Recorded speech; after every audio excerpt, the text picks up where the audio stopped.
So I am the managing editor of Exceptions Journal. So we are a journal for individuals with visual disabilities.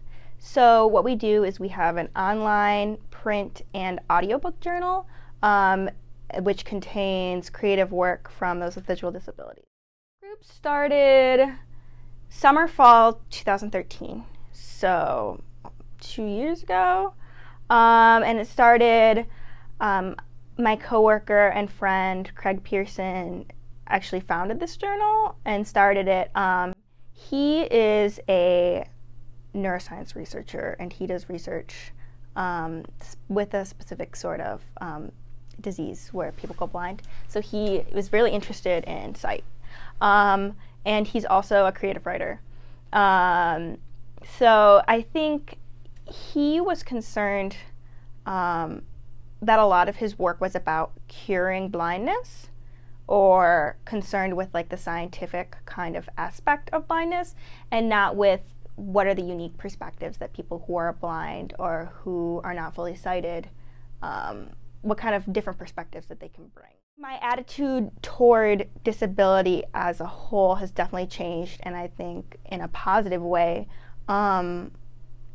just because, as I was saying earlier, I think that default feeling of an able person around somebody with a disability is discomfort.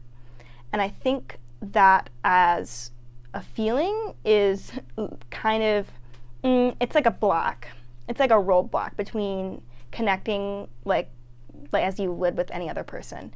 And I think the more you interact with people who have different disabilities, who are just people like any other people, the more comfortable you are and the easier it is for them. And I think that's what's most important as able-bodied people is don't let your discomfort get in the way of like other people living their lives, you know, because obviously like them trying to live their life as like a normal human being is the most important thing.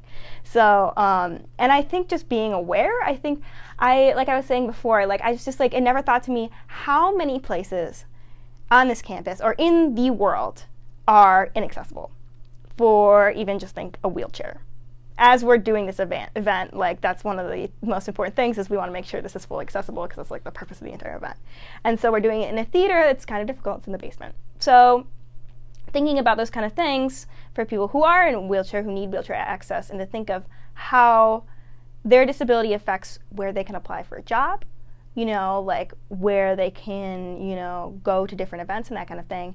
It's just something really important to think about. And I think to have like at the forefront of your brain as you, as a person, go out and do work, and as an architect or whoever you are, to like think about those kind of things and think about how you can be more inclusive.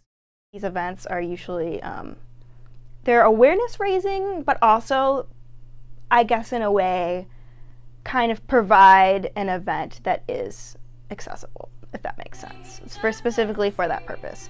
And that's usually centered around the arts. It's kind of been our go-to. We're doing an event called Stories of Sound and Movement, which is an accessible dance and music event. And so this event, we're going to have different students performing either music, so playing musical instruments, or dancing.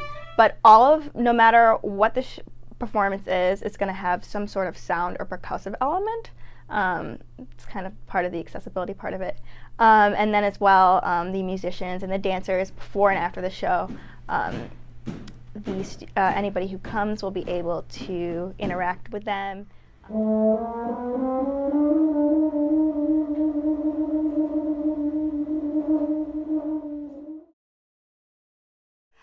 But then being in the show at the same time, I think it actually helped, because then I had all the logistics for the other performers and I knew what was going on. And so instead of having to translate through a bunch of middlemen, that was really nice. But it was definitely like a full immersion into the process.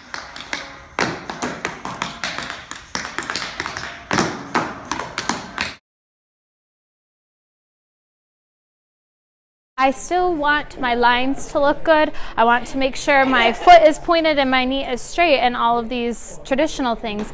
But then you're not thinking about like, okay, what is a beautiful move and a nice lofty leap and things like that. You're thinking about what are they going to hear? How is it going to tell a story if all they can do is hear it? So I think it makes you, for ballet especially, normally you're very lofty and in the air. This makes you a lot more grounded.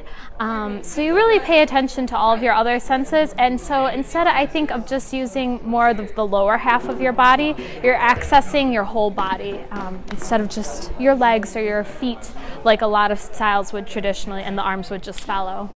I really wanted to tell them a powerful story. So for example, in that last piece, it was supposed to be about a conversation.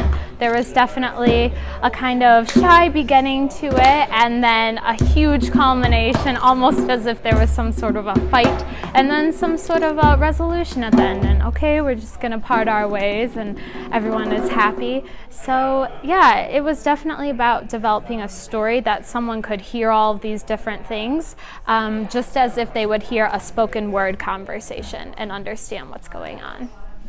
What's next for us? Having more contests, writing more blog posts, fixing our blog that's currently down, momentarily of course, and planning events like this in the future. So we've already gotten some feedback from Angela at the RCPD.